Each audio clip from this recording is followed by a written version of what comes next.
नमस्कार साथियों, आप सभी का स्वागत है जीके सलान में। दोस्तों, वार्षिक परीक्षा 2022-23 कक्षा 8 के लिए सामाजिक विज्ञान का एक पेपर है, वो मैं आपको बताने वाला हूँ।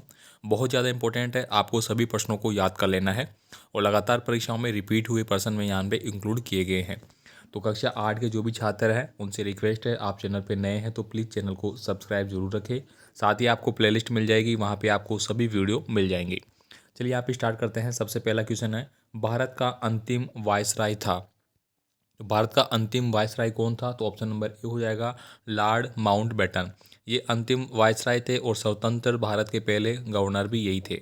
चंपारण आंदोलन की शुरुआत वह हुई थी। तो चंपारण आंदोलन की शुरुआत वो गांधी जी के द्वारा 1917 में की गई थी। ऑप्शन नंबर ए आपका सही आंसर है। राज्यसभा में राष्ट्रपति द्वारा मनोनीत किए जाते हैं। तो दोस्तों, राज्यसभा में राष्ट्रपति के द्वारा है वो 12 सदस्य मनोनीत किए जाते हैं। तो ऑप्शन नंबर बी है वो आपका सही आंसर होगा। नेक्स्ट क्वेश्चन देखिए, यहाँ पे प्राकृतिक संसाधनों में सम्मिलित है। दोस्तों, प्राकृतिक का मतलब क्या, आगे जो हमें प्रकृति से मिलते हैं। अब सीधी सीधी बात है, जल हमें प्रकृति से मिलता है, मृदा मिट्टी प्रकृति से मिलती है, खनिज पदार्थ प्रकृति के द्वारा ही पृथ्वी से प्राप्त होते हैं। तो उपयुक्त सभी आपका सही आंसर हो जाएगा, ऑप्शन नंबर डी, मतलब उपयुक्त सभी। यहाँ पर देखिए, कौन सा ग्रह को जल ग्रह कहते हैं, मतलब जहाँ पे जल है तो सभी जानते हैं ओनली पृथ्वी पे जल है। तो ऑप्शन नंबर बी आपका सही आंसर है। नेक्स्ट देखिए, रिक्त स्थानों की आपको पूर्ति करनी है यहाँ पे। तो रिक्त स्थानों में ऑप्शन क्वेश्चन नंबर फर्स्ट आपको पूछा जा रहा है, डलहौजी ने कौन सी नीति का जो सिद्धांत है या कौन सा सिद्धांत है वो लागू किया था? तो डलहौजी ने दोस्तों हड़प नीति, ठीक है, कौन सी नीति? हड़प नीति का सिद्धांत लागू किया था। यानी कि जो राज्य थे, ठीक है, जिनका कोई उत्तराधिकारी नहीं था तो उनको वो हड़प लिया करते थे। आगे देखिए, यहाँ पे बिरसा राम का प्रतीक है वो आपको बताना है। हमारे देश में किसका शासन चलता है? तो हमारे देश में जनता का शासन चलता है, जिसको अपन क्या बोलते हैं? लोकतंत्र। ठीक है, क्या बोलते हैं? लोकतंत्र। तो आप यहाँ पे लोकतंत्र जनता का शासन लिख सकते हैं। केवल 1 सेंटीमीटर मृदा को बनने में कितने वर्ष लगते हैं? कोयले से प्राप्त विद्युत को कौन सी ऊर्जा कहा जाता है? दोस्तों, कोयले के द्वारा जो हमें प्राप्त होती है उसको अपन विद्युत को कौन सी ऊर्जा बोलते हैं उसको अपन?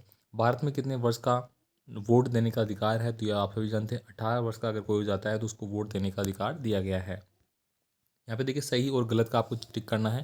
महाराजा रणजीत सिंह पंजाब के शासक थे, तो बिल्कुल सही बात है, ठीक है। जून 1858 में तात्या टोपी को मार दिया गया था, यानी कि मार दिया गया था बिल्कुल।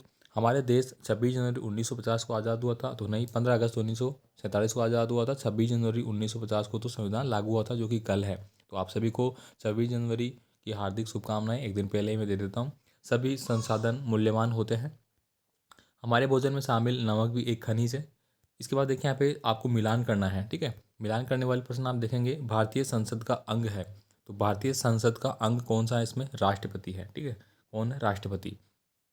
लोकसभा में सत्ताधारी का मुखिया होता है, तो लोकसभा में सत्ताधारी होता है प्रधानमंत्री। लोकसभा में निर्वाचित सदस्यों की संख्या कितनी होती है? तो 2 होती है।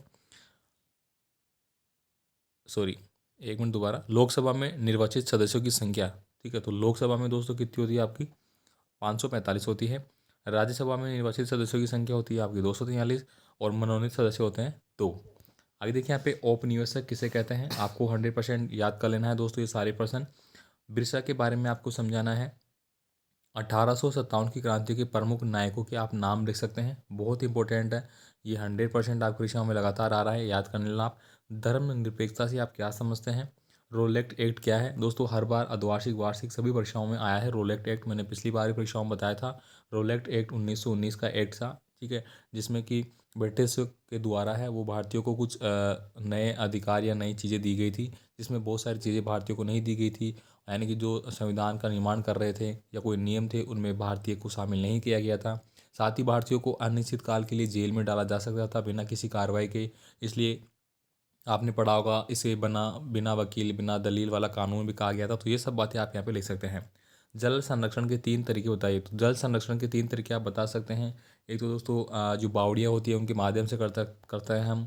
एक टाँका बना के कर सकते हैं, ठीक है, तालाब बना के कर सकते हैं, या फिर जो छोटे मोटे जो अपन हौद वगैरह वो बना के हम कर सकते हैं। इसके बाद देखिए, सौर ऊर्जा के 2 लाभ बताइए। सौर ऊर्जा के 2 लाभ आप बता सकते हैं, ठीक है। एक तो ये नवीनीकरण संसाधन है। इसके अलावा दोस्तों सौर ऊर्जा हमें प्राकृतिक रूप से मिलती है, ठीक है, जो कि अनिश्चित काल के लिए है, कभी नष्ट होने वाली नहीं है। तो आप कैसा भी बता सकते हैं। 1857 के विद्रोह के प्रमुख कारण है वो आप बताइए। तो प्रमुख कारण विद्रोह के कारण आप बता सकते हैं कि सबसे मेन इंपॉर्टेंट कारण था कि जो कारतूस इस्तेमाल किए जा रहे थे भारतीयों के द्वारा, उसमें सुअर और गाय की चर्बी लगी होना, ठीक है, सबसे मोटा कारण था ये। इसके बाद देखिए, भारतीय संविधान में उल्लिखित मौलिक अधिकारों का वर्णन कीजिए। दोस्तों, मौलिक अधिकार है वो हमारे संविधान में उल्लिखित किए गए हैं भाग, ठीक है, 1 में, और ये अनुच्छेद आपका 14 से लेके 12 से लेके और 35 तक दिया गया है। इनके बारे में आप बता सकते हैं। विश्व में मानचित्र में निम्न स्थानों को आपको अंकित करना है। मान लीजिए कि आपके पास मानचित्र का आया है, तो उसमें एशिया, हिंद महासागर, भूमध्य अफ्रीका, प्रशांत महासागर, ये आपको पूछे गए हैं। तो यहाँ पे दोस्तों हमने कक्षा 8 के जो SST का पेपर है सामाजिक विज्ञान का, उसके लिए मोस्ट इंपॉर्टेंट पर्सन मैंने आपको बताए हैं। और यकीन मानिए बहुत ज़्यादा इंपॉर्टेंट है, जो कि ज़्यादा पर्सन इंक्लूड नहीं किए गए, इनको आपको जैसे याद कर लेना है। आपको 100% यहाँ से 6-7% मिल जाएंगे। बाकी और भी पेपर मैं आपको लगातार देता रहूँगा। बाकी आप अपनी राय मुझे कमेंट कर सकते हैं। PDF के लिए आप डिस्क्रिप्शन बॉक्स में लिंक दिया गया है, वहाँ से आप ज्वाइन कर लीजिए। धन्यवाद।